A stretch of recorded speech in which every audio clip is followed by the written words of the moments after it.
We live in an era where the question, "Who are you when nobody's watching?" has taken on a new and disturbing meaning.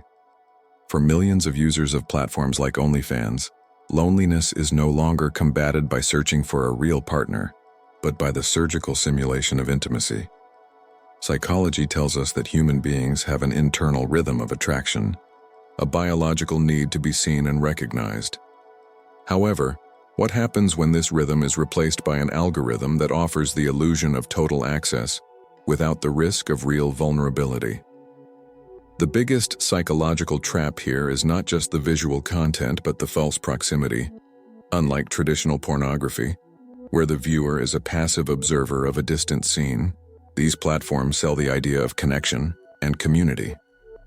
The user believes they are entering another person's private world, breaking down the barrier between viewer and creator.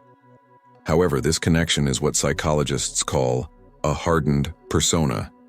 The creator performs an intimacy that is, in reality, a highly rehearsed financial transaction.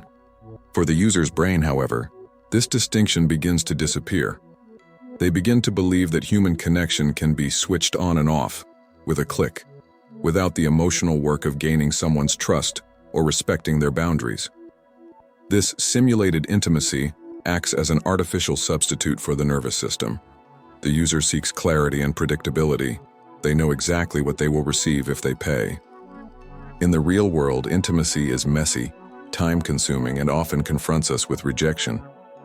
The platform offers a dangerous shortcut, the pleasure of connection without the cost of responsibility. The problem is that the human nervous system wasn't designed for shortcuts. When you remove the effort from connection, you remove the depth. What remains is a consumption of emotional capital that doesn't generate real returns, leaving the individual in a state of empty well, where they keep returning to the source hoping for satiety, but end up increasingly emotionally dehydrated. Over time, the user develops what studies call a distorted autonomy of isolation. They become addicted to the safety of the screen, where they hold total control of the narrative. Real intimacy begins to seem daunting or excessively laborious because it requires reading micro-expressions and responding to subtle emotional cues that they have unlearned to notice. Why risk a real encounter, with all its uncertainties and demands for emotional co-regulation, if I can have a sanitized and guaranteed version of digital affection? This is the first layer of desensitization. The brain begins to prefer the map to the landscape, performance to honest affection, and the transaction to the soul. Furthermore, there is a phenomenon of projective identification. The user projects their deficiencies onto a digital profile, believing that this personalized interaction is a reflection of who they really are. But, as with any persona system, problems begin when this mask of closeness hardens and becomes a prison.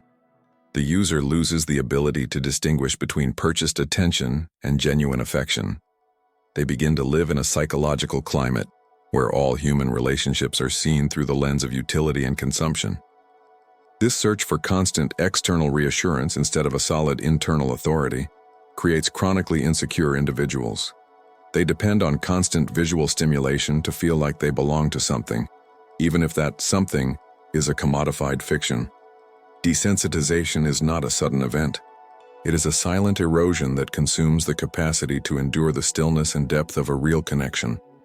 In the end, the user is not just watching videos. They are witnessing the death of their own sensitivity to others. In this video, we'll delve into what happens within the architecture of your mind when this exchange becomes the norm. We'll analyze how your brain, seeking comfort, ends up building a prison of isolation where true intimacy can no longer penetrate. This isn't a video about moral judgment, but about the survival of your capacity to feel. Because ultimately, desensitization doesn't just take away the pleasure of sex. It takes away your ability to feel truly present and human in the presence of another person. To understand why real intimacy begins to seem bland or gray to a regular user of personalized adult content platforms, it's not enough to look at behavior. We need to look at what happens in the command center of desire, the dopaminergic system. There's a common misconception that dopamine is the pleasure hormone. In fact, neurobiology teaches us that dopamine is the hormone of anticipation of the search and the promise. It is the fuel that makes us move towards something. However, when this system is subjected to stimuli designed to be endless and hyper-personalized, what we call hijacking of the reward circuit occurs. The design of platforms like OnlyFans is not random. It's a masterpiece of psychological engineering aimed at keeping the user in a perpetual search loop. Unlike the static pornography of the past, here there is the variable of interactivity. Each notification of a private message, each new post promising a bigger revelation, and each simulated interaction via chat triggers a massive dose of dopamine. The brain receives a signal that something important and rewarding is happening now. But here lies the trap. The human nervous system was evolutionarily designed to handle rare rewards that require effort. When you offer the climax of visual connection and simulated attention at the touch of a button, you are injecting a stimulus that nature never foresaw. This phenomenon is what the ethologist Nicholas Tinbergen called supernormal stimulus. The brain is tricked by an exaggerated version of reality that shines brighter, seems more accessible, and is more intense than any ordinary human interaction. As a result, an inevitable biological process occurs called downregulation, desensitization of receptors. Imagine that your pleasure system is like a pair of ears. If you spend the whole day at a rock concert with the sound at maximum volume, when you go outside, the sound of birds or the sound of the wind seems non-existent. The brain, to protect itself from the overload of electrical stimuli, reduces the number of dopamine receptors available. It lowers the volume of your ability to feel pleasure. This is where desensitization becomes a silent tragedy. The user enters a state of emotional anesthesia. Things that once brought joy or excitement, the subtle touch of a hand, the exchange of meaningful glances, the slowness of a first encounter, begin to be perceived as insufficient. The nervous system, now calibrated to the maximum volume of the screen, can no longer detect the subtle frequencies of real intimacy. The flesh and blood partner, with their natural imperfections, their human rhythm, and their need for dialogue, cannot compete with the chemical torrent generated by algorithms of instant gratification. The user becomes a novelty addict where pleasure is no longer in the object of desire, but in the compulsive act of searching for something that never fully satisfies them. This biological change consumes what we call cognitive real estate, mental processing space. The brain uses so much bandwidth processing these supernormal stimuli that little is left for empathy and emotional co-regulation. The mirror neurons, the mechanisms responsible for making us feel the pain or pleasure of another, are recruited for a false vicarious participation. The individual feels they are participating in a relationship, but their body remains in a state of physical isolation and oxidative stress. This dissonance between the excited digital self and the solitary physical self creates a rift in the psyche. This is what we call erosion of the bond. Over time, this desensitization spills over into other areas of life. The individual may notice a decline in motivation for work, creativity, and the ability to maintain deep friendships. Why? Because the reward system, which should drive us to build real things in the world, has been captured by a simulacrum. Internal authority is replaced by a dependence on external reassurance through the screen. The user becomes, metaphorically, the owner of a empty well. He keeps throwing coins into the platform, hoping that the next video or message will bring the feeling of fulfillment he has lost. But the bucket always comes back empty. What he is trying to satisfy is no longer a sexual desire. It is a hunger for connection that his brain, now desensitized, no longer knows how to process in a healthy way. This state of constant vigilance and searching keeps the nervous system in a psychological climate of latent anxiety.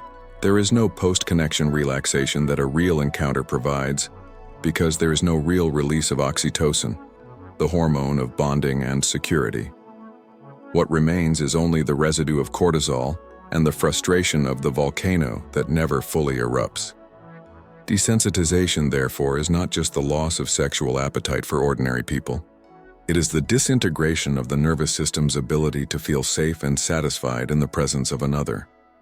It is the transformation of intimacy into a cold transaction, where human warmth has been exchanged for pixels that shine but do not warm.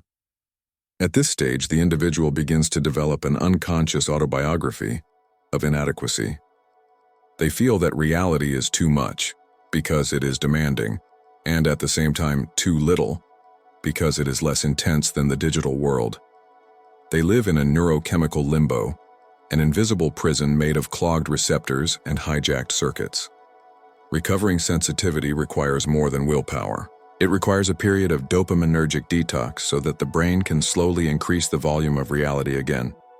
Only when the receptors return to normal can the person perceive that the true depth of life is not in the intensity of the stimulus, but in the quality of the connection which cannot be bought, paused, or discarded with a click. The desensitization that occurs with the chronic use of personalized content platforms is not limited to the field of biology. It penetrates deeply into the ethical and perceptual structure of the human mind. We are witnessing a phenomenon that social psychology classifies as commodification of the gaze. When intimacy ceases to be a territory of mutual discovery and becomes a catalog item with a fixed price, the way the brain processes the image of the other undergoes a drastic mutation. We stop seeing a person with autonomy, history, and complexity, and begin to see what theorists call functional object. In this context, the relationship ceases to be based on psychological attraction, that search for clarity and predictability we discussed at the beginning, and becomes based on power transaction. The user, upon paying, feels they have acquired the right to control the narrative. This feeling of dominance is a powerful drug for the ego, especially for those who feel powerless or invisible in the real world. The problem is that this dominance is a sanitized illusion. In real life, intimacy requires acceptance of the other's independence. On OnlyFans, the other's independence is removed in exchange for a monthly subscription. This creates a cognitive dissonance, dangerous. The user begins to expect people in the physical world to behave with the same flexibility and availability as the people on the screen. The architecture of the mind begins to fragment. The user develops a chronic inability to tolerate the emotional nuance because he is accustomed to interactions where his desires are met immediately and performatively. He loses patience for the emotional work that a real bond requires. Psychology calls this erosion of empathy. If I can buy someone's attention, why should I bother trying to understand the complexities, pains, or limitations of a real partner? The other ceases to be a you, a person, and becomes an it, a tool for satisfaction. This dehumanization of the object of desire inevitably ends up dehumanizing the subject himself. By treating the other as a product, the user begins to feel, deep down, like an empty consumer whose only relevance is their financial capital. This dynamic fuels what we call volcano of digital narcissism. The user believes they are at the center of a universe where intimacy revolves around them. But the truth is they are in a deep isolation. He replaced co-regulation, the biological process of finding calm in another, with assisted self-stimulation. There is no real exchange. There is only a mirror reflecting what he wants to see. Over time, this lack of real feedback from the outside world causes the individual's internal authority to atrophy. He becomes dependent on purchased validation to feel that he possesses some social or sexual power, creating an unconscious autobiography of inadequacy that he tries to hide under layers of digital consumption. Furthermore, commodification destroys the mystique of discovery. In the psychology of seduction, mystery and the unspoken are fundamental to maintaining interest and depth. When everything is for sale, the mystery dies. The user has unlearned how to read micro-expressions and subtle signals because they no longer need them. They have direct and raw access to the image. This generates an atrophy of emotional intelligence. In a real encounter, he might seem awkward, impatient, or even aggressive, not out of malice, but because his social wiring has been recalibrated for a reality where people lack free will. He has become emotionally illiterate in a world that still demands literacy for the survival of relationships. This Death of the subjectivity of the other reflects what Jung would call a morbid strengthening of shadow, the desire for control, the denial of otherness, and the avoidance of vulnerability are pushed into the basement of the psyche while person, the image of a satisfied user, is maintained. But the shadow always exacts its price. It manifests as a feeling of emotional dirt, a persistent guilt that the user cannot explain, or a sense that he is losing touch with what is real. He lives in a psychological climate of simulation, where the line between truth and performance has been erased by money. For many, the screen becomes what we call empty well of human value. They seek there a cure for their loneliness, but the platform, by design, can only offer the commodity of attention, never the substance of affection. Desensitization to real intimacy is the end result of this unequal transaction.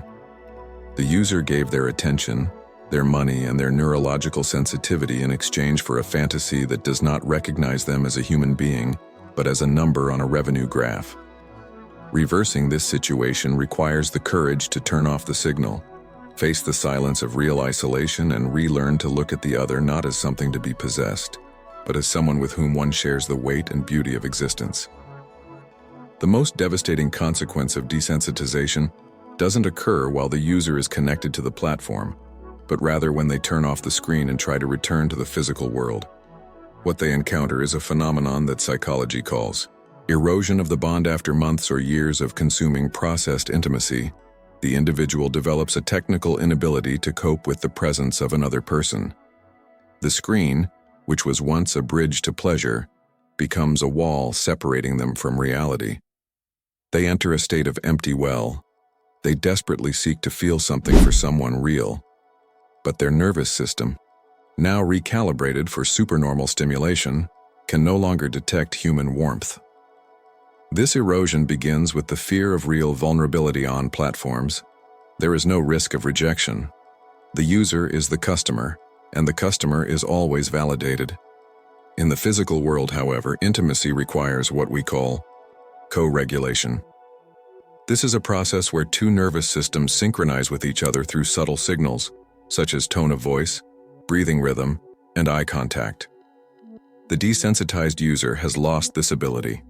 For him, the presence of a real partner brings unbearable anxiety because he no longer has the pause button or the guarantee of satisfaction. He feels exposed, judged, and above all, incapable of performing the connection that the adult world demands. This isolation is what we call isolation autonomy. The individual becomes an emotional survivor in a lifeboat. He has learned that trusting real humans is dangerous, unpredictable, and exhausting, while trusting pixels is safe and rewarding. He begins to prefer solitude accompanied by his screen, creating an invisible barrier between himself and any attempt at genuine connection. Psychology describes this as a form of self-abandonment.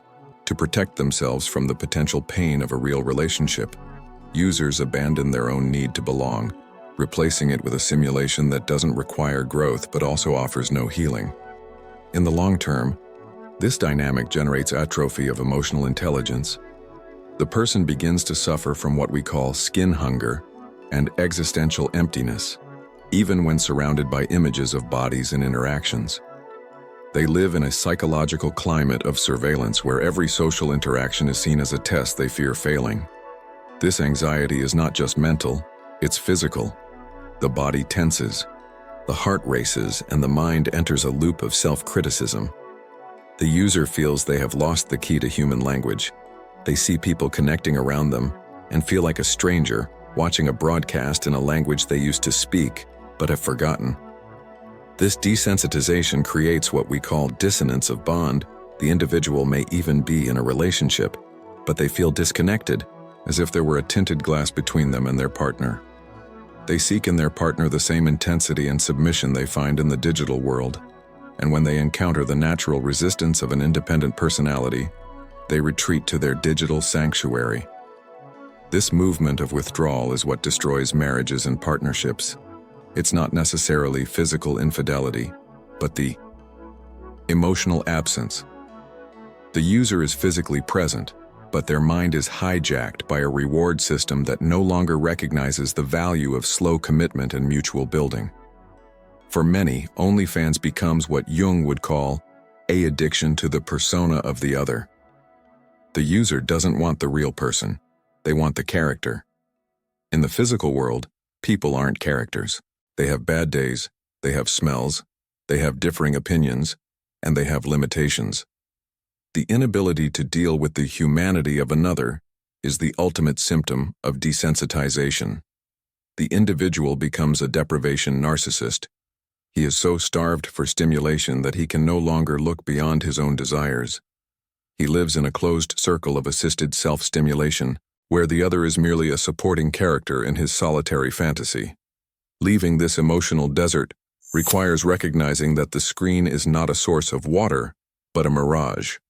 The volcano of anxiety that the user feels when trying to connect with someone real is, in fact, their nervous system desperately trying to reconnect with life.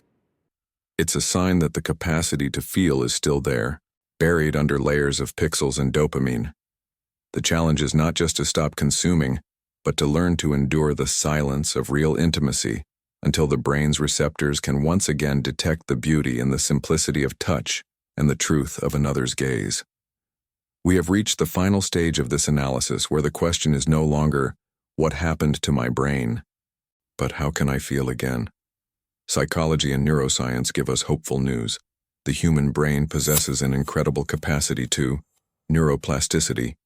Just as the reward system was hijacked and desensitized by the supernormal stimulus, it can be recalibrated. However, the path to resensitization is not a straight line. It is a process of individuation which requires courage to face the silence and the absence of constant stimulation.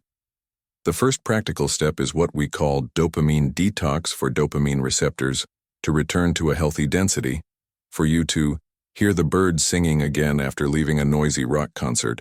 The bombardment of artificial novelty must cease. When users cut off access to these platforms, they initially face what psychology calls an unbearable void. This void is not the absence of pleasure, but their nervous system desperately trying to find the level of intensity it was accustomed to. Many give up at this point, but it is precisely here that healing begins. It is necessary to cross this desert for the mind to regain the ability to value. Subtlety. Resume internal authority. It means understanding that desire shouldn't be something that happens to you through an algorithm, but something that is born from within. Resensitization requires you to learn to co-regular, retrain your nervous system with real human beings. This involves relearning to read micro-expressions, maintain prolonged eye contact, and actively listen, skills that have been atrophied by the screen. At first, real intimacy may seem uncomfortable or even too slow, but it is in this slowness that depth resides. You need to teach your brain that the security of a real connection is more rewarding in the long run than the fleeting euphoria of a digital transaction. A fundamental concept here is shadow integration.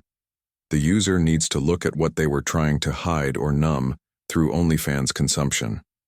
Often, addiction to simulated intimacy is an escape from loneliness, feelings of inadequacy, or fear of rejection. By facing these shadows without the filter of the screen, the person stops using the other as a functional object and begins to see them as a mirror of their own humanity. Resensitization is, fundamentally, a process of self-humanization. When you stop treating yourself as a consumer of pixels, you start to feel like a person capable of loving and being loved in all your complexity. Furthermore, it is necessary to rebuild what we call meaning beyond pleasure. In the screenplays we analyzed, we saw that people who lack a clear purpose in the physical world often allocate their mental space to obsessions and escapism. Regaining control requires you to direct your creative energy toward real projects, tangible skills, and face-to-face communities. When you build something in the physical world, you receive a type of feedback that no platform can offer: the satisfaction of competence and real belonging. The hunger for connection begins to be satiated by nourishing sources, and the need for artificial stimulation naturally diminishes. The journey back to true intimacy also involves establishing limits, boundaries. Clearly, you need to learn to say no to immediate impulses in order to say yes to a deep commitment.